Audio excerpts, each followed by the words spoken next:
Hello friends, welcome to my YouTube channel घरेलू नुस्खे for you. बदलते मौसम के कारण सर्दी, खांसी, जुकाम होना आम बात है, लेकिन कई बार खांसी इतनी ज़्यादा हो जाती है कि वह ठीक ही नहीं हो पाती। आज की इस वीडियो में मैं आपको एक ऐसी होम रेमेडीज बताने जा रही हूँ जो खांसी का रामबाण इलाज है। वीडियो शुरू करने से पहले मैं आपको बताना चाहूँगी, अगर आपने मेरे चैनल को अभी तक सब्सक्राइब नहीं किया तो प्लीज़ कर लीजिए ताकि आपको आगे आने वाली वीडियो की अपडेट्स मिलती रहें। तो फ्रेंड्स, आइए जानते हैं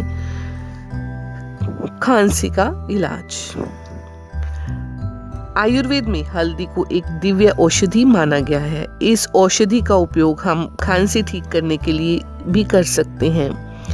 इसके लिए 1/4 स्पून हल्दी लेकर इसे गले में रख लीजिए और फिर 1-2 मिनट बाद गुनगुना पानी पी लीजिए।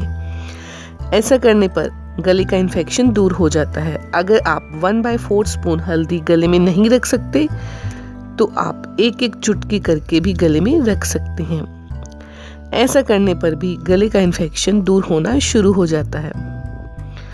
नंबर 2, कच्चे अमरूद को तवे पर सेक कर उस पर सेंधा नमक लगाकर खाने पर पुराने से पुरानी खांसी ठीक हो जाती है। नंबर 3, अदरक के रस में शहद मिलाकर लेने पर खांसी ठीक हो जाती है। नंबर 4, तुलसी के रस में शहद मिलाकर लेने पर पुरानी से पुरानी खांसी ठीक हो जाती है। ध्यान रखें, तुलसी वो होनी चाहिए जो काले या फिर डार्क ग्रीन पत्तों वाली होती है।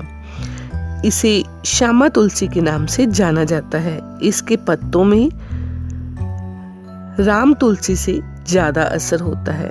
फ्रेंड्स, अगर आपको मेरे द्वारा दी गई यह जानकारी थोड़ी सी भी बेनिफिशियल लगी हो तो प्लीज़ मेरे चैनल को सब्सक्राइब कीजिए, लाइक कीजिए और कमेंट कीजिए। Thanks for watching my YouTube channel and bye bye.